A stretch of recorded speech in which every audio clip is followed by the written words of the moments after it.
Hello and welcome to episode 19. So it's been a bit of a break as, well, combination of life getting in the way and me not prioritising chess.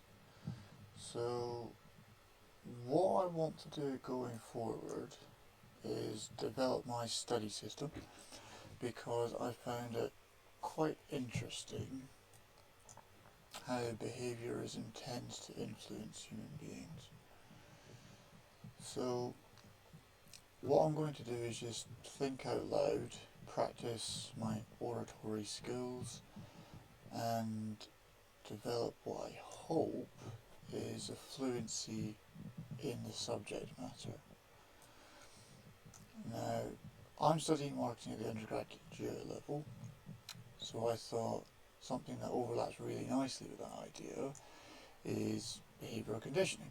So I started studying behavioural conditioning as I found it remarkably interesting as well as significantly relevant to what I was doing. So as I got further into studying behavioural conditioning, I started recognising that the patterns most people aren't particularly attentive of, shall we say, are patterns that are part of everyday life.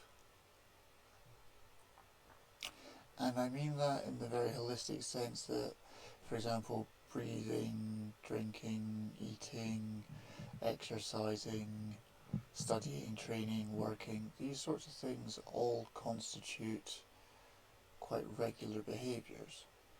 And because they constitute very regular behaviours, you can consider them all primary tenets of a behavioural conditioning system.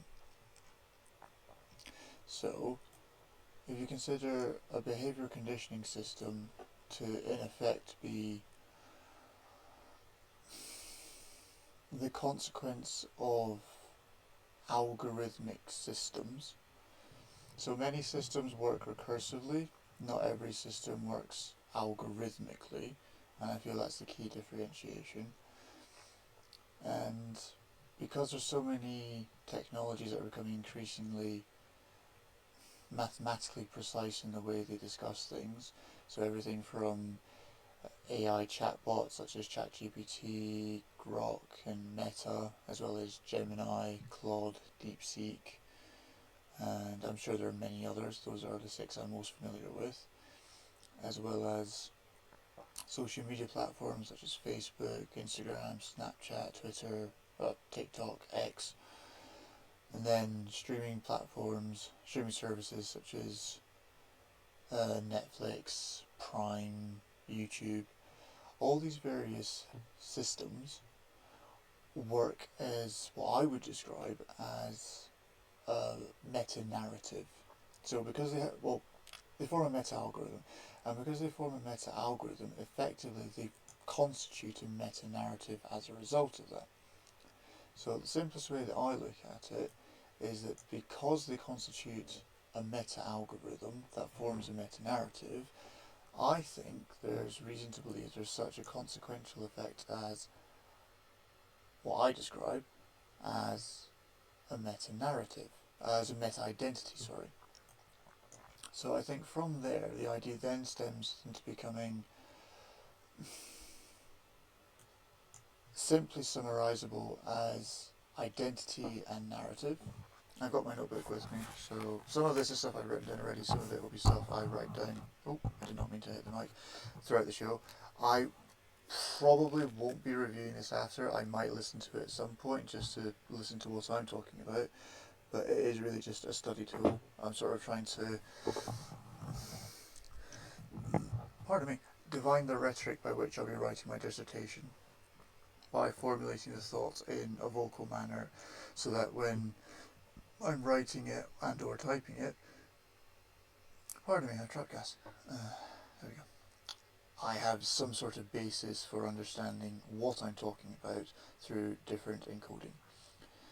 Okay, so premise begun, premise initiated. Yeah. I'm trying to develop my vocabulary because I'm looking to do an MBA soon, and the MBA body I'm doing that with, I want to do, is University of Oxford, and they require me to sit a GMAT test. So I'm not certain if that's for all MBA entrances or if it's specific to Oxford. I just know that it's common at the higher levels, as well as an important aspect of entering the Oxbridge education system. So, let's not get bogged down in branding.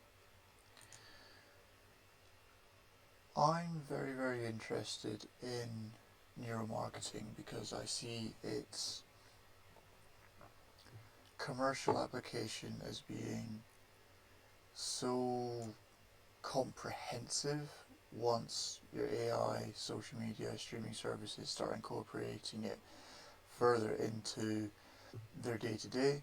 My reasoning being that the cameras and microphone technology on all the devices we share are going to be so ubiquitously present in society that it will be somewhat difficult to participate in society without in some form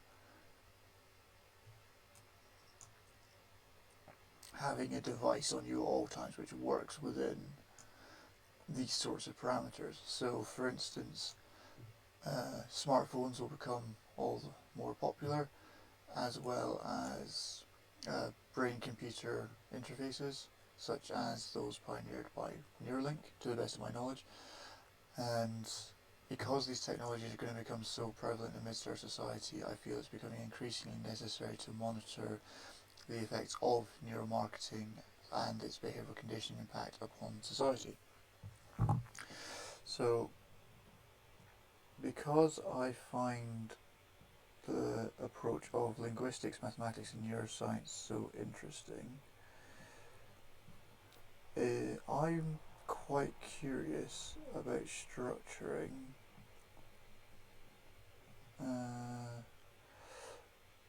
linguistic identity.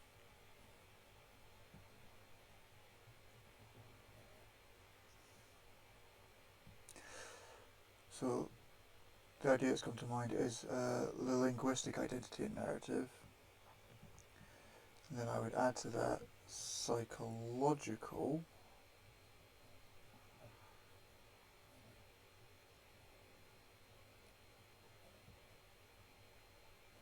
which of course means neuroscience as well.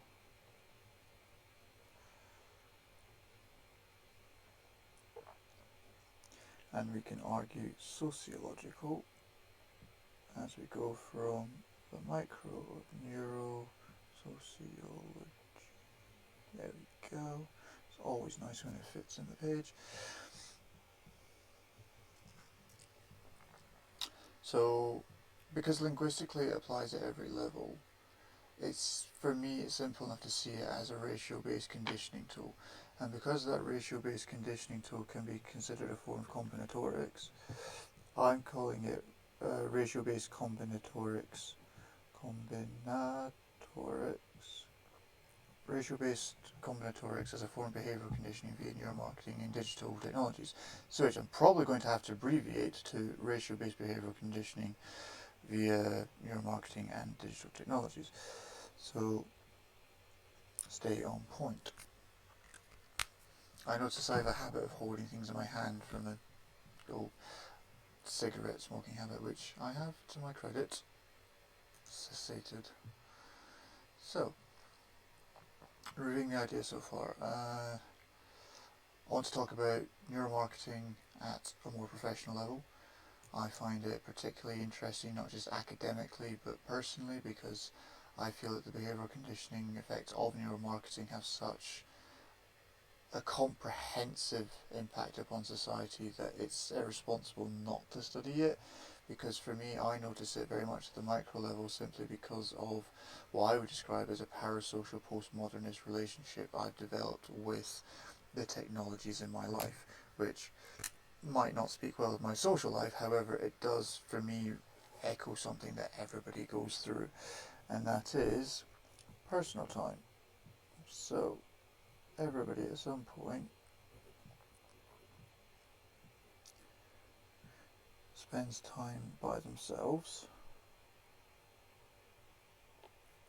and because we all spend time by ourselves as well as spend time with other people, even if that's just whilst at school, at training or work.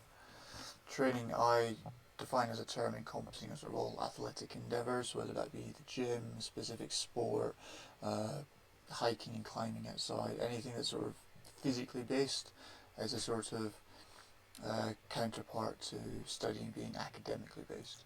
Now, of course, you can study sports and you can train mathematics. However, for simple differentiation, studying and training, and then working is anything that's specifically professional, generally speaking, although obviously there are broader interpretations of the word. So, as a specificity of, well, this is exactly what I'm speaking about, as a specificity of what I want to study further for my dissertation, is instances such as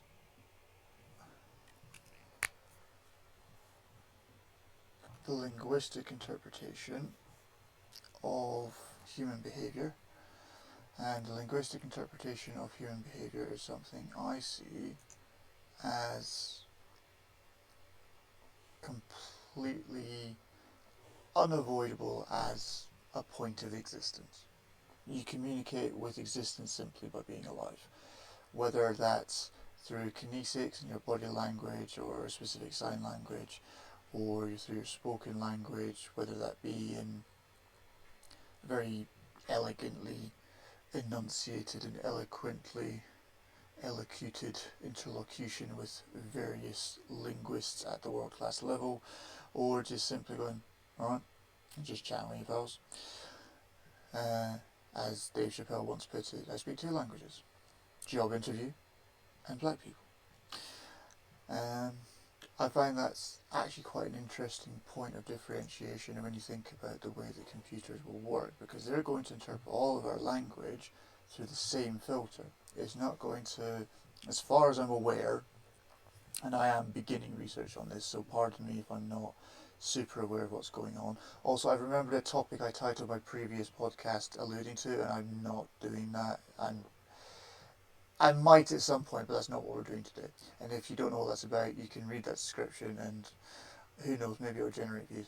Anyway, it was a question to do with survivalism, last person on Earth, all that sort of thing, and the ethics of that when you've got technology to help you. It's partly what's inspired my research into behavioural marketing. Well, it's probably behavioural marketing is probably a thing, but I meant to say behavioural conditioning and neuromarketing. So, if we think about this from the linguistic perspective, there is no differentiation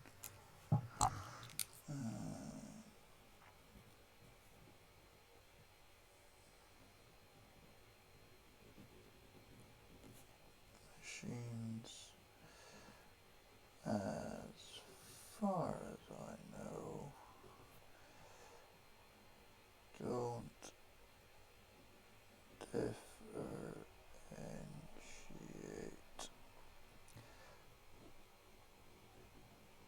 personal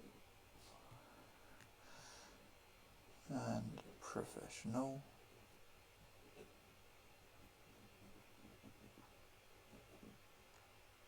input, comma, whether audio, text or video.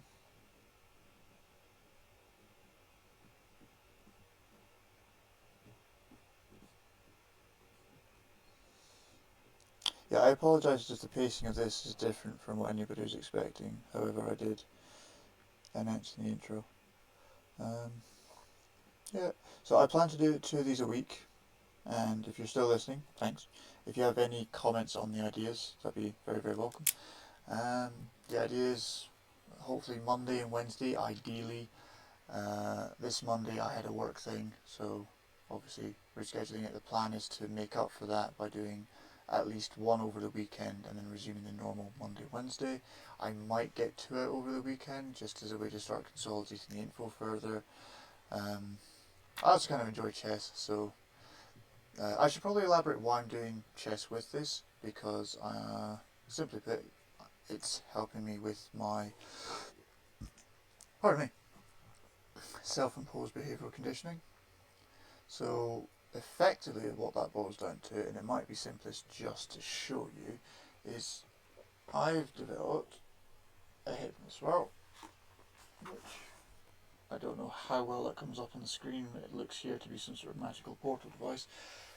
Think of the classic idea of, you know, you're feeling very sleepy, sort of, if you're listening to the audio, it's a pulsating swirl that's not terribly dissimilar to the idea of a hydraulic pump working in a rhythmic motion, except you're viewing it centrally. And there's subliminal text flashing throughout the background. The swirl itself is polarized monochromatic, black and white.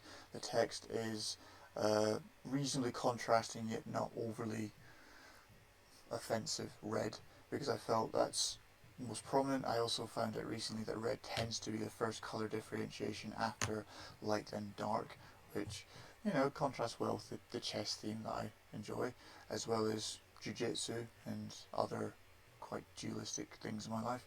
I like binary differentiation. It makes things simpler. Anyway, there's always nuance, and as I've always said, most things that seem binary can, if you've got a micro and a macro, there's got to be some sort of meso in the middle. If you're not sure, plonk it in meso, and then you figure out if it's macro or macro later. And I'm speaking nervously because I haven't done one of these in a while. So, back to the point. Differentiation between personal and professional language. So, differentiation between personal and professional language, as I was explaining chess, so we'll close that loop and come back, is I've recognised that I speak very formulaically. It's a deliberate practice as a result of the swirly gig. I call it my hypno swirl prompts, or just behavioural prompts, or script prompts.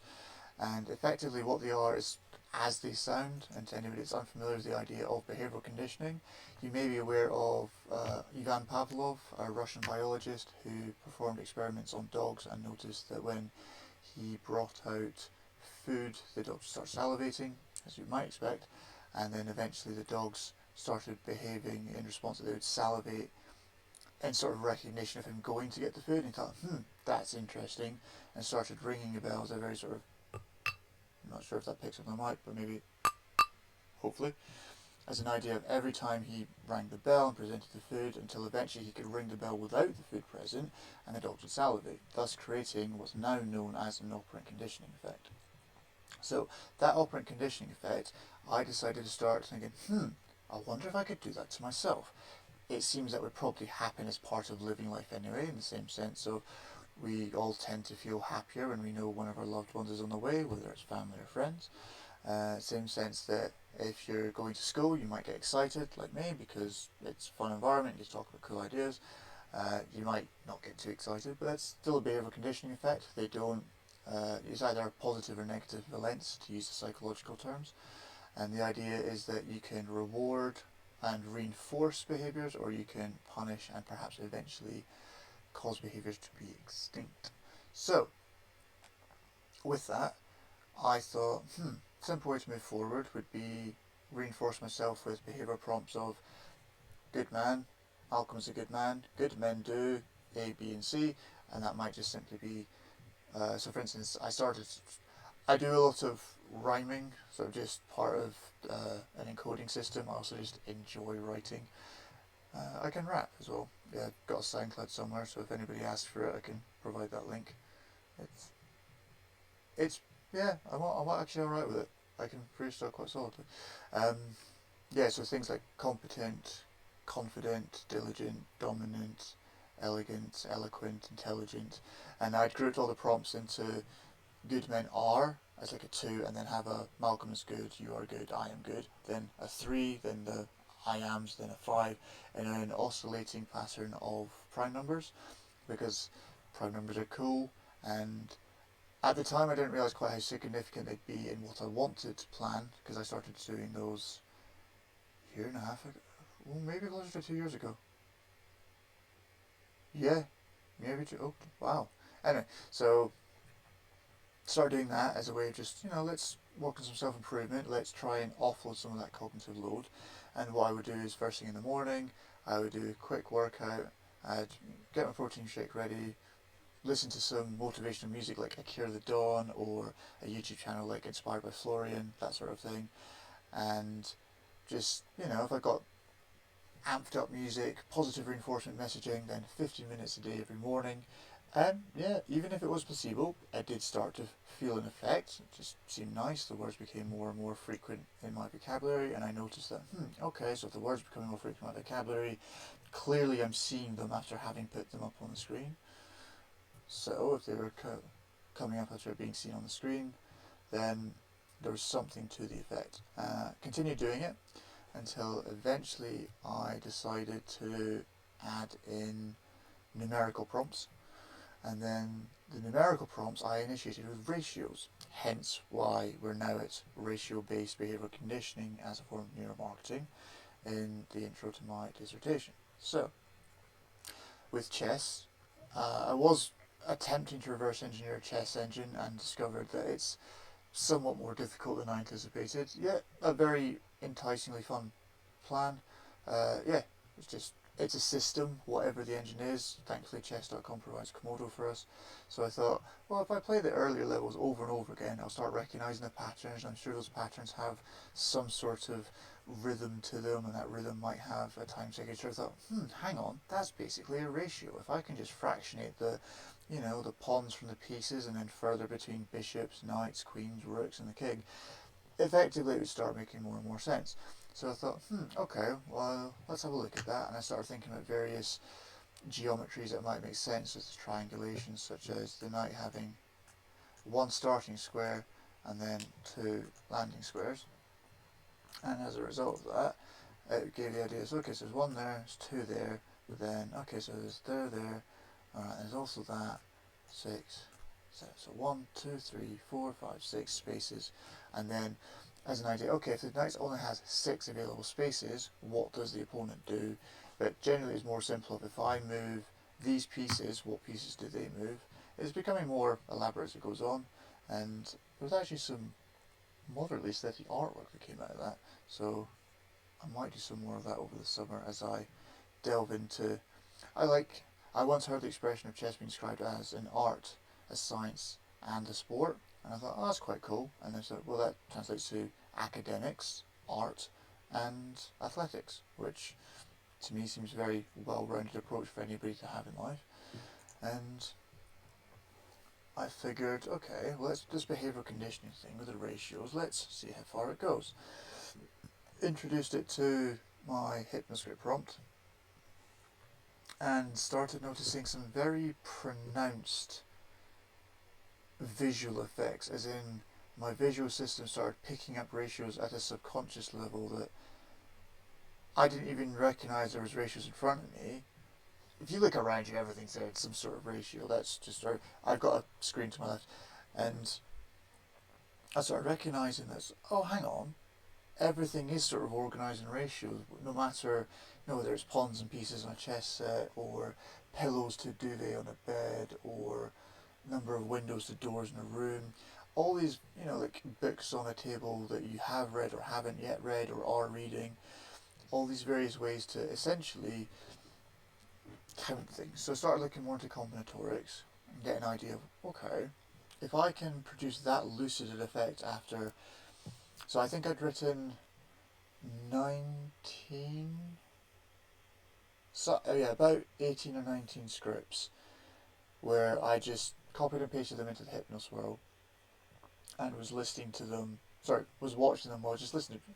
I changed most of my music to motivational stuff or very positive, upbeat, because I feel like linguistically that makes a difference, which we'll always circle around back with, is I noticed that as I got deeper into the ratios, so it started off with just binary natural elements binary term ratios. So for example, 2 to 1, 3 to 1, 5 to 7, 11 to 13, and I map those out from 1 through 19 with both numbers in, with all numbers in both the antecedent and consequent slots, the positions. Then developed it a bit further to include what are called Prinomials. So similar idea to a factorial, but it's with prime numbers. So for instance, 6 is a trinomial of 2 and 3, then 2, 3 and 5 would give you 30, then 2, 3, 5 and 7 give you,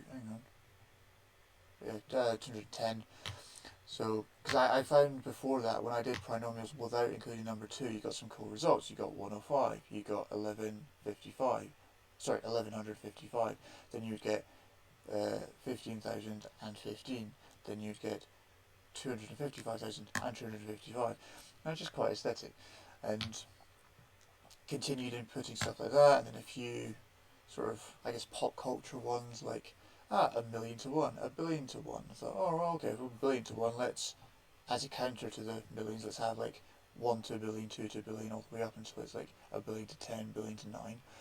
And then thought, okay, well, let's get all the prime numbers in there specifically as a, so I've got all like 1 to 19 completely mapped out, antecedent, consequent, heavy, either way.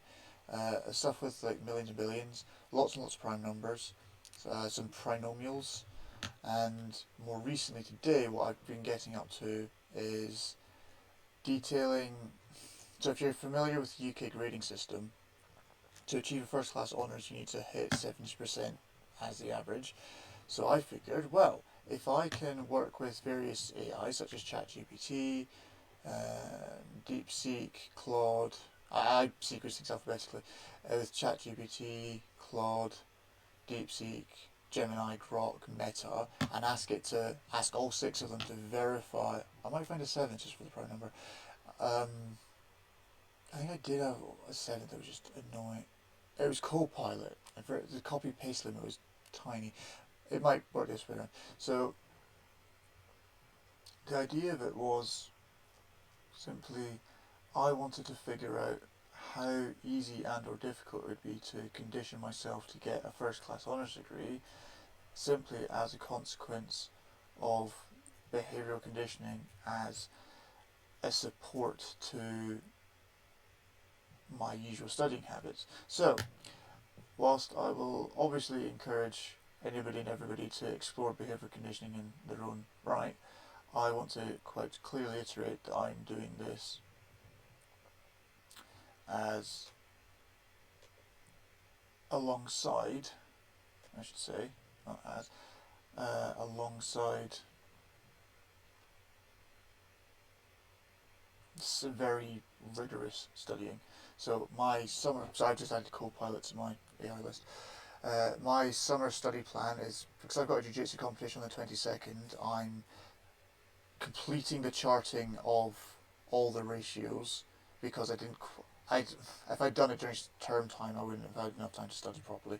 So my study plan is that after June 22nd, because I should have everything charted out by then, I'm already reading at least one journal article a day, and my plan is to then write by hand a page, 2 or 3 pages minimum, 2 pages minimum, ideally 3 per day, hopefully more if that happens.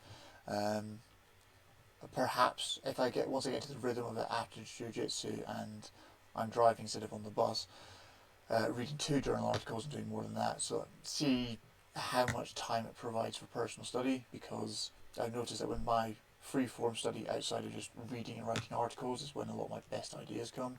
It's also, helps keep you on the right track, which is sanity. So there, and then typing 1 minimum, ideally 2 pages a day, which I would then every day be copying. I'd be pasting that typed article into the 7 AI that I'm referencing. So ChatGPT I've already spoken with and established a boundary of. I've given it all the papers I saved on my computer from first and second year, asked it to grade them, compared it with the grades I received, and said, okay, well, let's develop a system, and I'm going to do the same with the other ones, because I feel if I can, because ChatGPT's initial evaluations of all my grades, apart from one where I got undermarked by 20 points, let's not go into that. It was only ever off by I think once it was off by 3, all the rest it was like off by 1 or 2 points. It slightly overscored me on them, so I figured, okay, well, if that's the margin, then I just need to continue improving until it evaluates me as the initial threshold will be 71, then it'll be 73, 79, 83, 89, 97. Bold, I know, but like aim up and you keep going up. And then do that same initial premise setting, objective setting with the other AI and see how they react to it, modify what I need to modify, and then eventually all of them, if I can get 7 different AI to rate all of my work as ideally over 79 or 83s, that's what I'm aiming for, because if I'm doing this every day over summer so I'd have July, August and September plus the build up to it with June. So if I say I'm doing that every weekday minimum, then I'll be reading at least 60 articles. So I'll be writing at least 60 pages, probably 120 plus, which means I then have 420 opinions on 60 pieces of work as a minimum, which hopefully will help me trend upwards and be sufficient data to get me towards a first class. And that's just during summer, as well as my own additional personal reading, personal writing. So whilst the behavioural conditioning stuff I feel is very useful and is part of the fundamental idea of the system, I'll detail it in a moment. I want to iterate that the main focus I'm doing here is specifically studying hard and developing a system which has some sort of quantifiable metric, that tells me when I am or I'm not improving. So, because I figured, for instance, one of the weaknesses I had in my second year reports was I tended to have slightly longer sentences, sometimes with 4 or 5 clauses, and be slightly windy with my thinking, as you can tell. So I've got various things. When I'm in written form, I'm way more concise. That's part of why I'm doing this. Is, as you could tell when I started, I was quite on point, and then sort of found my rhythm, started just talking. So as these podcasts improve, hopefully the ideas will stay more on point. This, I'm guessing, is more of a semantic networking session combined with the initial idea, just to make sure that I've explained everything I want to explain, and then in future I won't feel compelled to share it further. I can just refer people back to episode 19 to get an idea of the behavioural system. And I'm probably sure I'm most probably going to continue describing it in some way, shape or form as we continue, just for now. So the idea that I furthered today was I created a spreadsheet that found all the prime number ratios from 2 up till 97. Well, obviously 2 to 3 is 2/3, and everything after that would be a larger gap, but everything from 2 up until 97 as a consequent heavy ratio.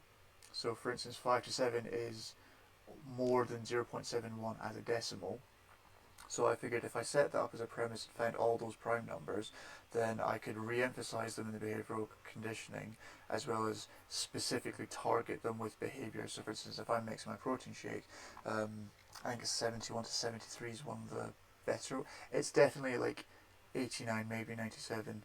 It might be, no, there was, yes, I think it was the only one that was a 0.97. I don't know if it's technically a coefficient. I'm trying to get better at just general mathematical and scientific nomenclature.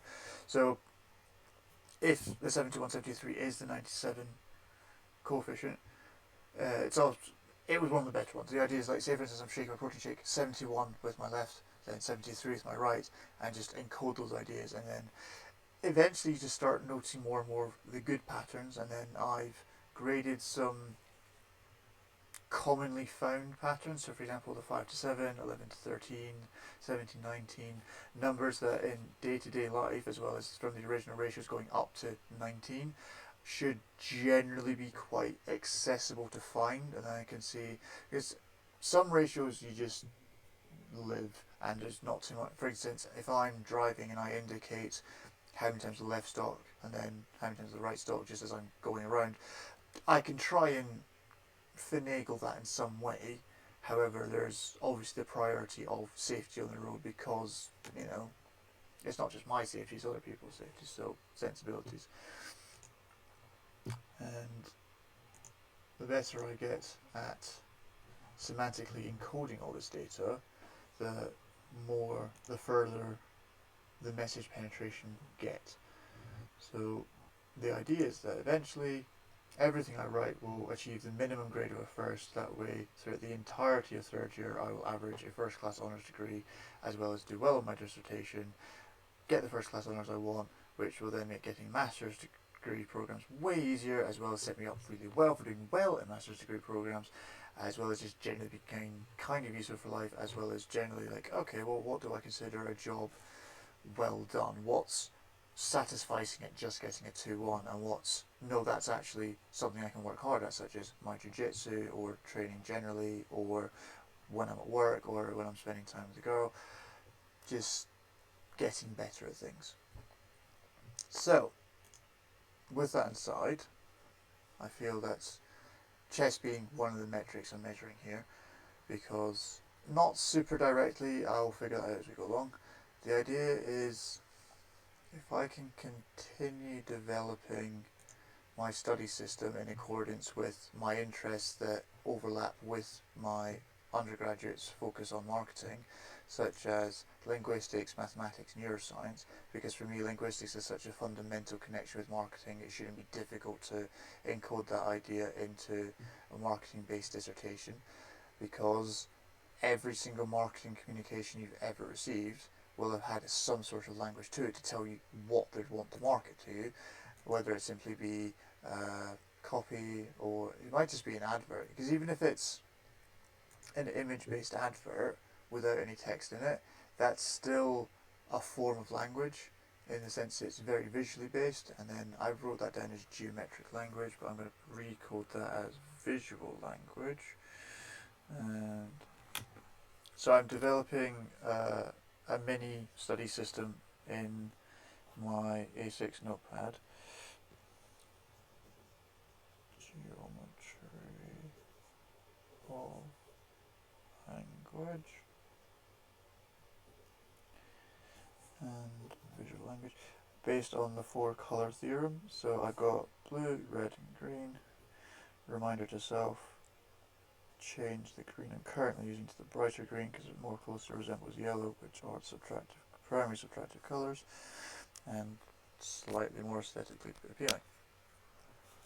And so they sort of alternate to blue, red, green, red, blue, red, green, red, and then just writing in black every once in a while when I feel I've got a nice summation, so that the subtractive colours are notes, if I'm saying that correctly.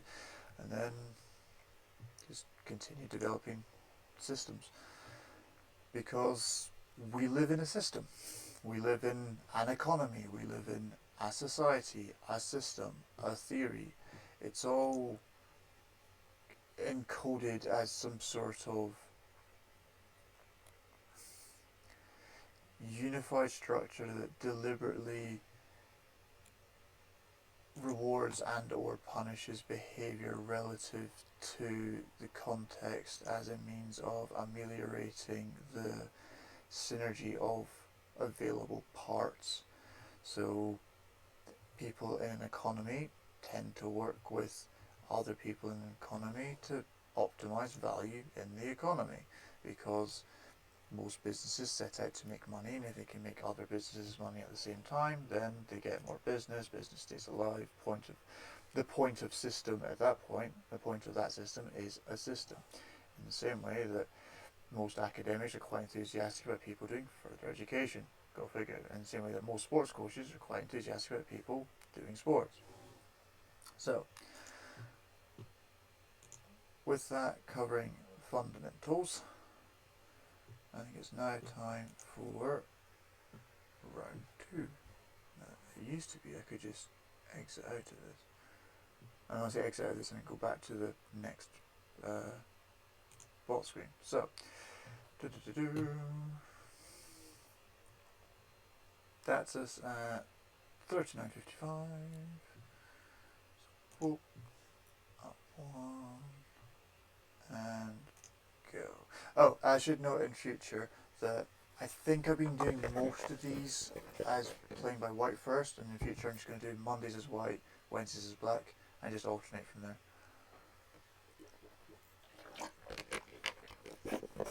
I will be doing specific openings, so my intention is to consistently with white open with either a fianchettoed Vienna, because it's a new opening to me, which is kind of cool. Otherwise I tend to play Spanish games, just because that's what, or against the Sicilian, because that's what the computer plays. I wanted to play Vienna more frequently just because it's a knight c3 opening, and it's just nice having something slightly different. It's also, I quite like the fianchetto structure. I've always found it quite aesthetically pleasing and has a nice functionality to it because it develops the bishop in a way that really securely defends the king, and then you can sort of get out and about with the blue with the dark square bishop on the king's side. Well, yes, it's Vienna. So, as you can tell, I'm also new to podcasting chess. Beforehand, it was mostly just me talking about ideas without a specific goal in mind, which, whilst terrifically entertaining for me, might not have been super helpful for everybody watching. So, the ideas I want to explore more today are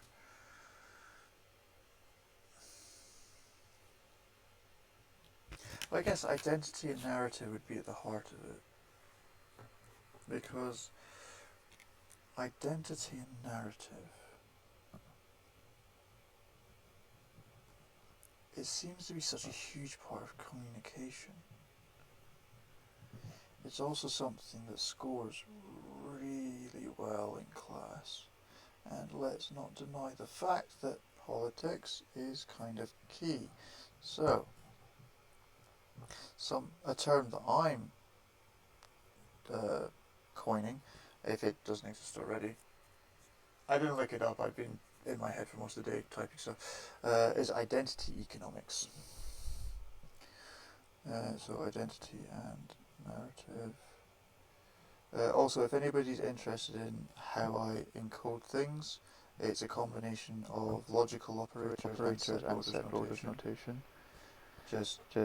Sorry, I'm hearing a reverb in my microphone for the first time. So it's entirely possible I've not been audible to any of you, but you know, I've heard myself, and we can always clarify things in the future. If the audio hasn't been there, basically I'll be describing the ratio system and what I want to study.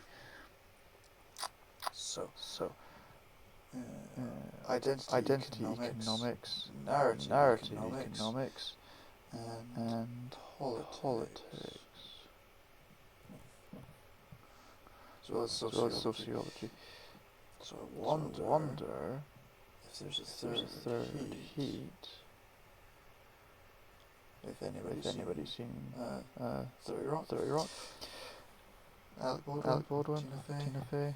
There's one of the few TV shows that I've ever watched. Basically, because I feel when I'm communicating, so much of it feels like a representation of identity or the construction of a narrative that they overlap very closely. So, what is the potential third component of communication when I'm speaking?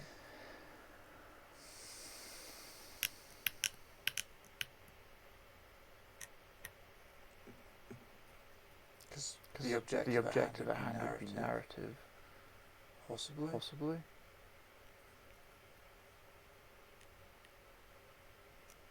I wonder if that'll come to mind as forward. Let's just show that again.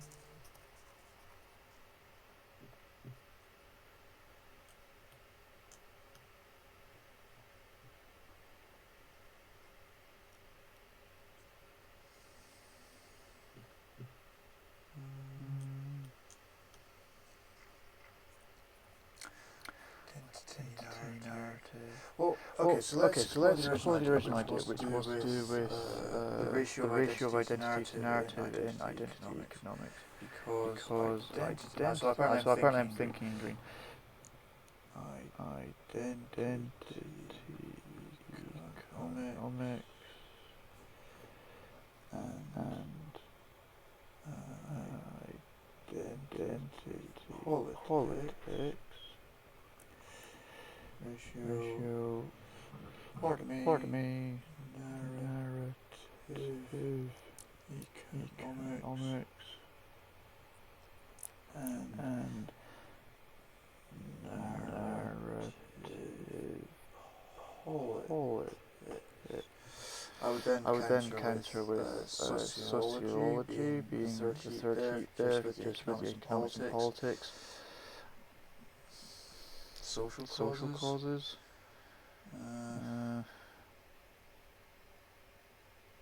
So I'm going to bracket that further. And social might be a sexual thing. I'm not sure if that's separate from identity and narrative, or is it part of it? I wonder if it's just dualistic. It might have a ternary quality. We'll figure it out later. Anyway, so point I was wanting to make was how identity politics have become such a cogent theme in mainstream literature, mainstream media, and because it's such a consistent recurring theme in mainstream media, it seems to me quite pertinent that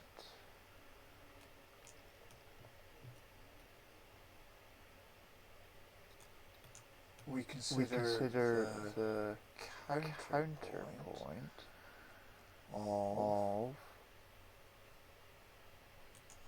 identity economics. Identities that people choose simply because of the economic advantage.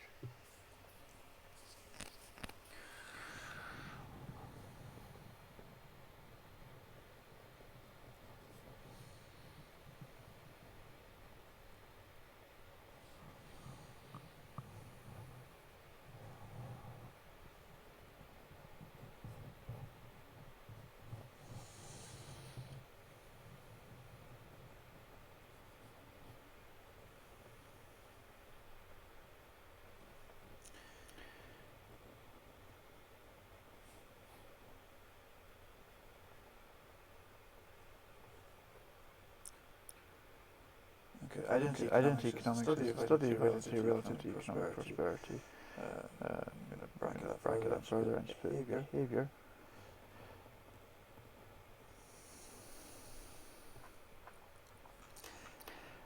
Especially in the interests of prosperity.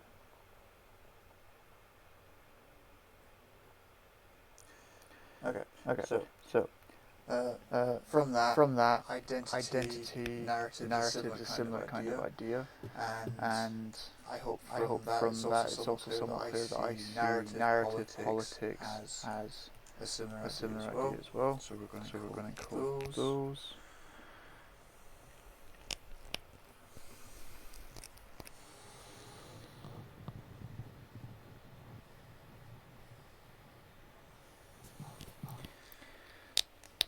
And I feel it's actually quite a pertinent idea to study these further, because everything we do has an expression of our identity or our coherent narrative. So neurolinguistically speaking,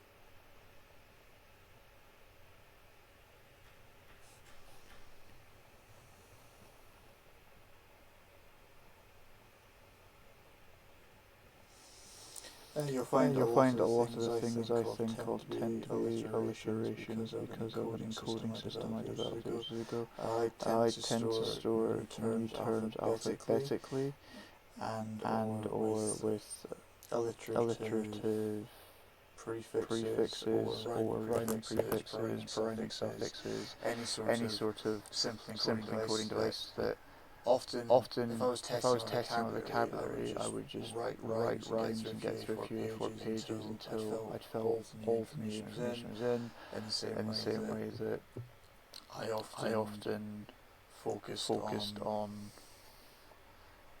just the just the aesthetic aesthetic quality in my academic writing because it was quite enjoyable. And of course, And of course, there's the balance of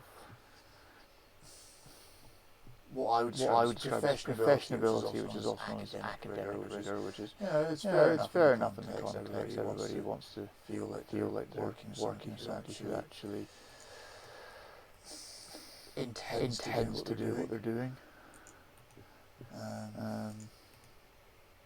I suppose it's a similar idea of professionality, but I don't understand why academic writing can't have an aesthetic quality to it. It really just perplexes me. Obviously, You don't want it to be rhyming prose similar to Dr. Seuss that might detract slightly from the intention at hand. I just feel it's a bit nonsensical to intentionally avoid any form of aesthetical writing because it seems unprofessional or unacademically rigorous. Anyway, as I was saying, it takes some counter-rubbing to write in the works in a very good position. There we go. And then the night attacks. It's the fork. Oh no. He counters. As you can tell, I've not done this very much recently. However, no excuses, just lessons. So.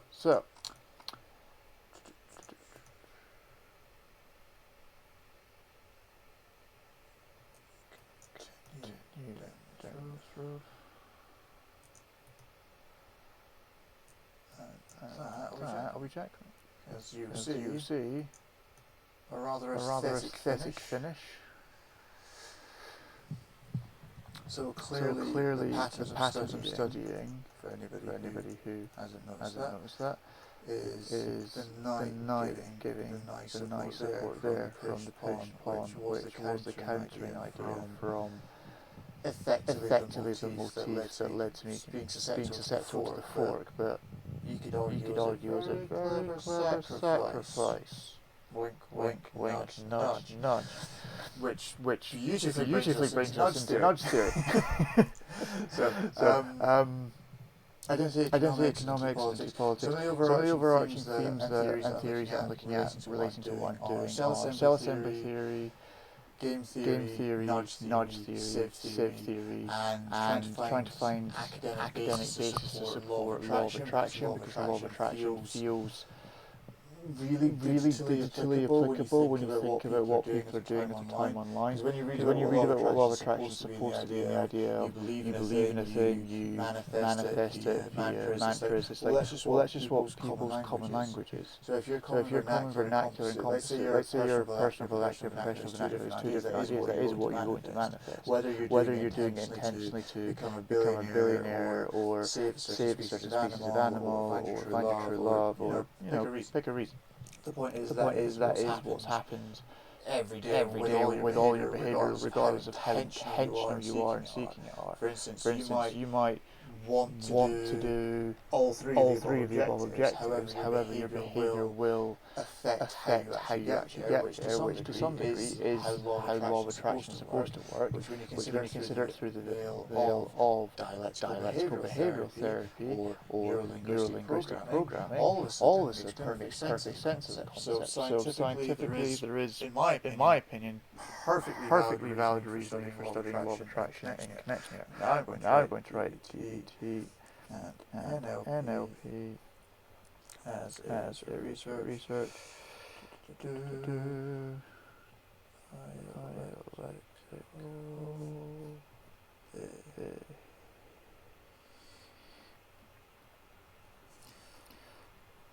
Therapy.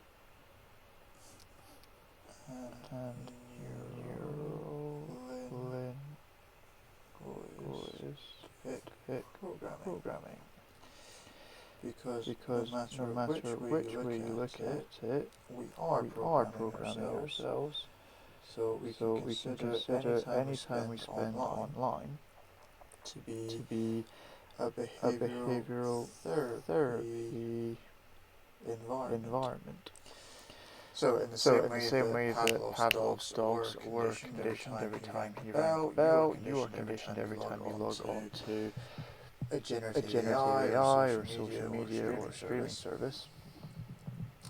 And from that, the various behavioural reinforcement mechanisms which target and leverage biochemical reward systems become increasingly adept at figuring out how you behave and the best way to keep you online as long as possible. So I reckon once I finish this review, we'll wrap this episode up for today. I've got through some reasonable ideas, piecing together, the intention being vocal encoding plus some note-taking means that when I do my reading, typing and writing in the library, everything will encode that much smoother. Ideas will become more coherent, as well as me being more confident with speaking about it generally, which then means I can speak about it more with my friends, pardon me, as well as with colleagues and anybody else, fine. So, without further ado, not a bad score there to have only two inaccuracies. So we'll see what computers thought of that. Clever queen sacrifice. Wink, wink, nudge. So yeah.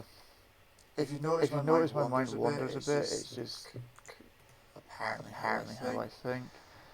I enjoy the way I think. I quite good at structuring my thoughts more coherently when I'm in conversation with another person and or writing. This is part of why I wanted to speak out loud to myself, so I could let my mind sort of, as was it in Daniel Levity's? The organised mind, he defines it as having the executive mode, which I would argue is more similar to the type 2 system as described by Daniel Kahneman in Thinking Fast and Slow, where it's more deliberate, conscious thought focused on a specific objective, whilst the equivalent of a System 1 thinking from Thinking Fast and Slow would be what was his name? Daniel something.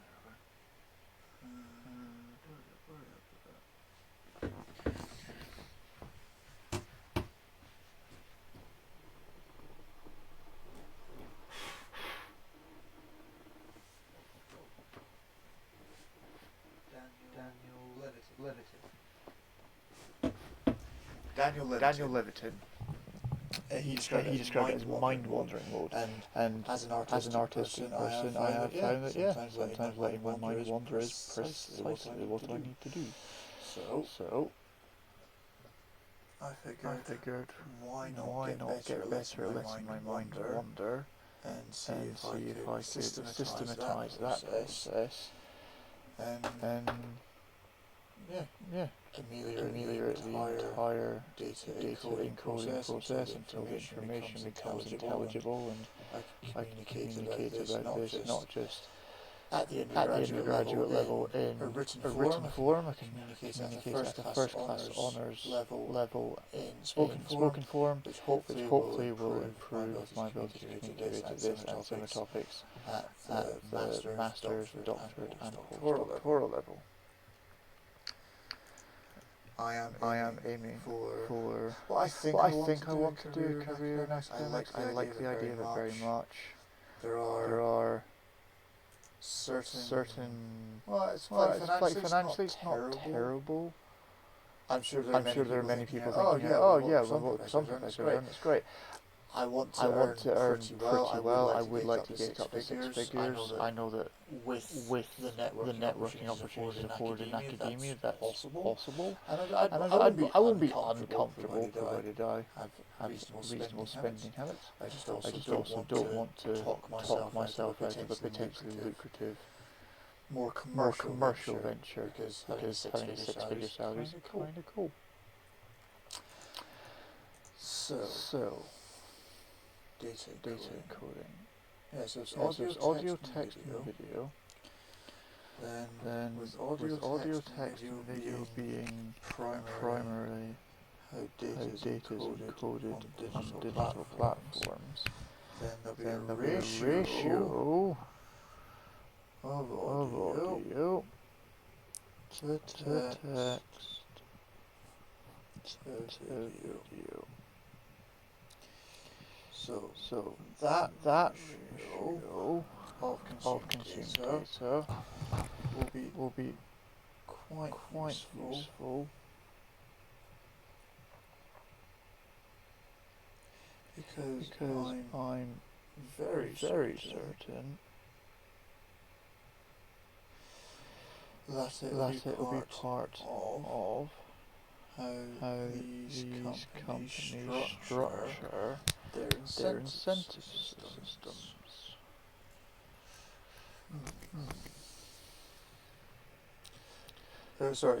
I'm thinking reward systems in terms of biology and incentives in terms of economics. It's a tricky thing with trying to combine multidisciplinary research is remembering which language I'm speaking. Hence another reason of studying linguistics. So if you consider audio, text, and video. Audio, image, text, and video. Yeah. Right.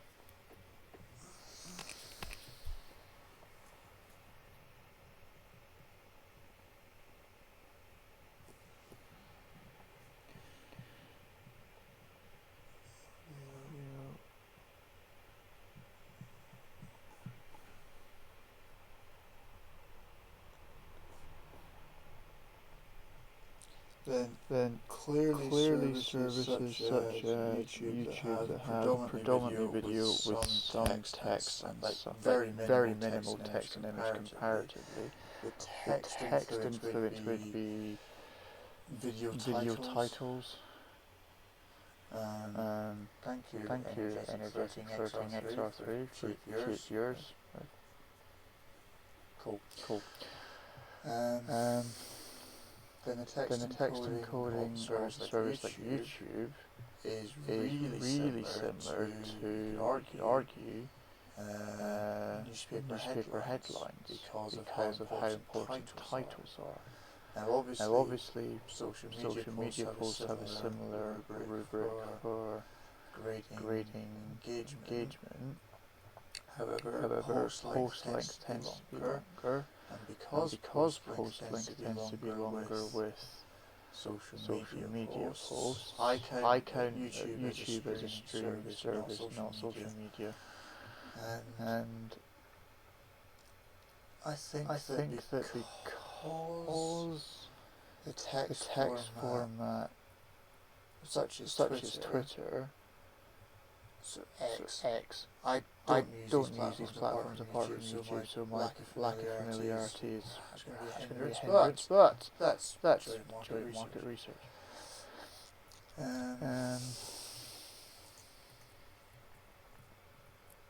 I should know I'm no excuses, Malcolm. Who cares if you're tired? He said channeling his inner Alex Ramosi.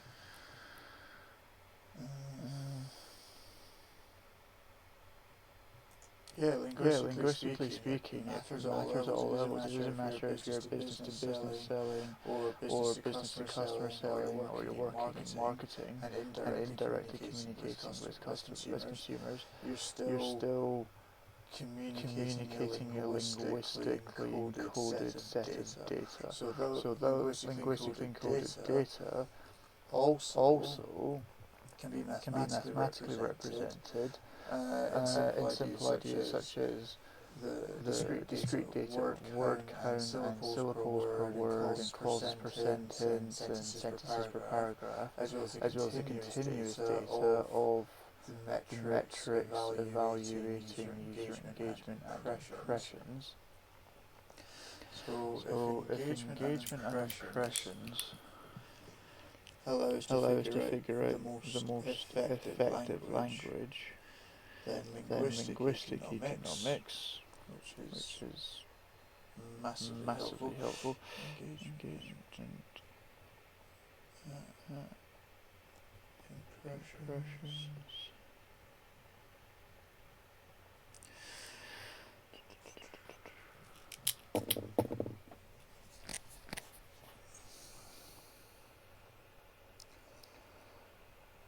Then we learn what the most economically effective language is, which also means politically effective language, because what's most economically viable is not necessarily what's most politically viable or socially viable, hence that trinity of economics, politics and sociology. Pardon me. Speaking at length for this much time, apparently something I'm not quite yet acclimatized to, all in time. So if I figure out how basically every form of economics except classic macro and microeconomics interests me because of the way it gets quantified. I really need to spend more time. So the master's degree I was thinking about doing at Oxford was a 2+2 program where they do economics and social history and then the MBA. So because the economics and social history is first coming from marketing, I felt, okay, businessy, I can do some economics study now and find all these various other ideas and have history of economics somewhat indirectly through behavioural economics, linguistic economics and neuroeconomics. And all these, to me, really cool alternative ways of looking at economics because it's a very behavioural science and getting a better picture of how people work at perhaps the more macro level. Behavioural, linguistic,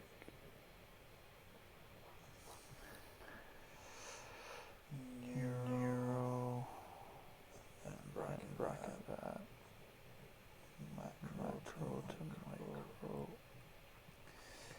Same idea as general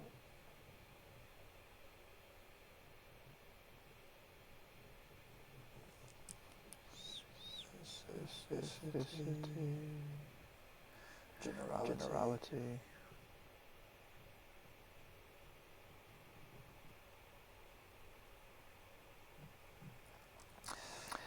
Which is the same idea as holism and reductionism.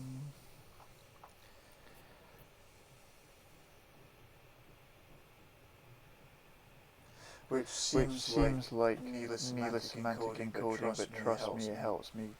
If you follow the idea of cell assembly theory, basically reinforces not just that simple semantic consequence, but also means those words and the neurons to fire those words far more and more in my brain. And then, for instance, holism and reductionism in psychological literature in very prominent terms, which means then it makes it easier for me to understand the necessary words for doing what I want to do, and not just the cool sounding words, which might be most economically viable or politically viable, they are academically viable. Okay. And then that language.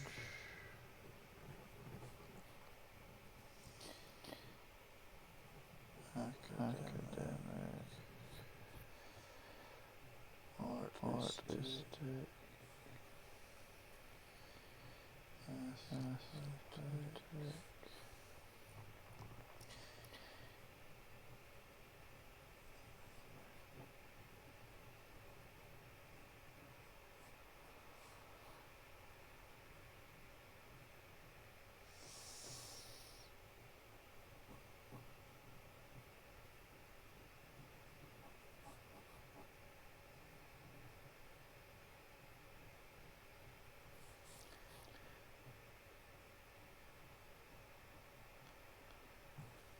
Okay.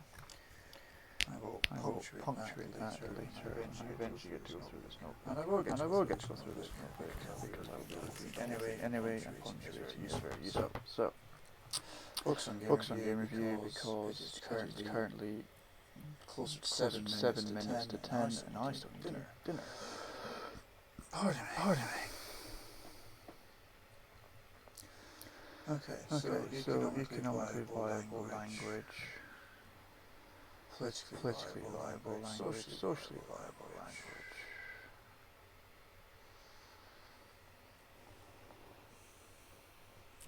No.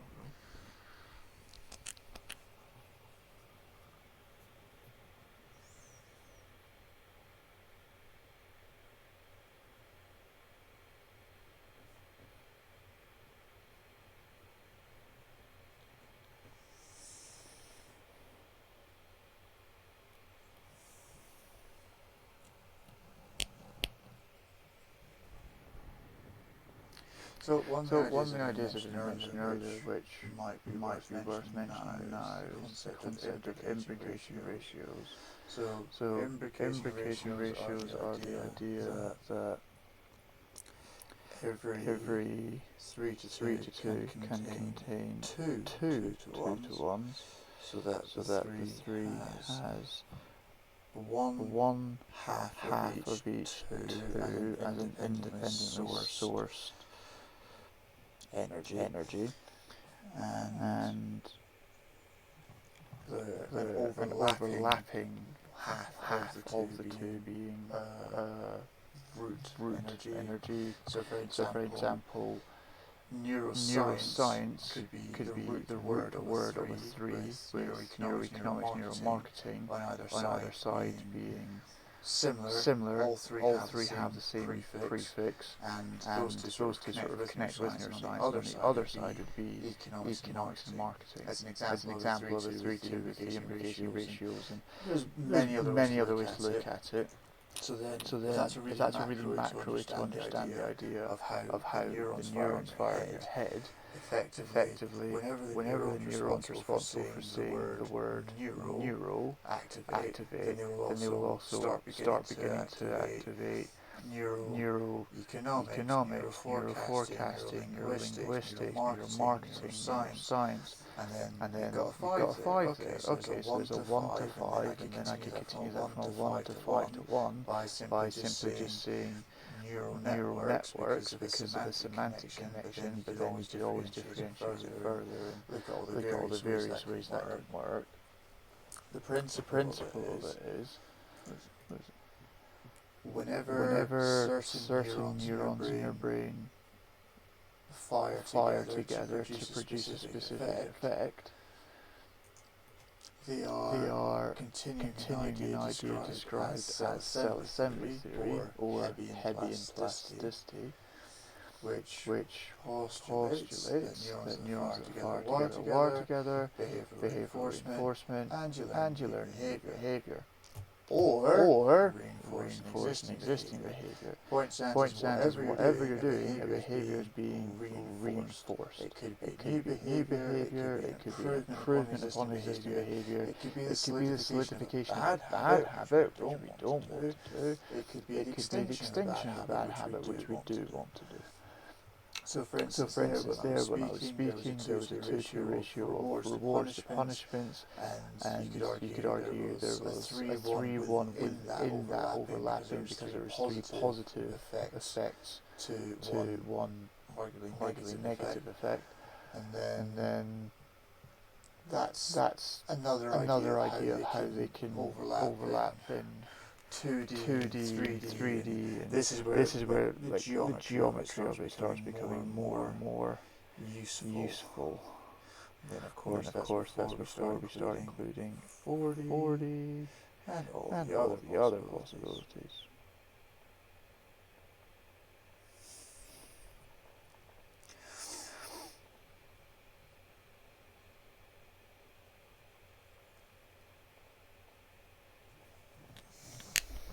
Because whilst it might whilst be it might beyond be the beyond scope the of scope my of my dissertation, dissertation, I do find the cosmological impact of imbrication erasure quite interesting. And you And you never know. never know. It could be It through could an be through an obscure obscure mention mention of of me talking me about talking about marketing marketing with with somebody who's into who's into mathematics, mathematics, speaking speaking about about it, it, and and it it goes goes along along the the chain. chain. And all of a And sudden I all of a help sudden I develop helped develop something in pure mathematics, which helps theoretical theoretical physicists, physicists, which helps the helps the cosmologist, cosmologist, and, you know, contribute to the bigger bigger picture. picture.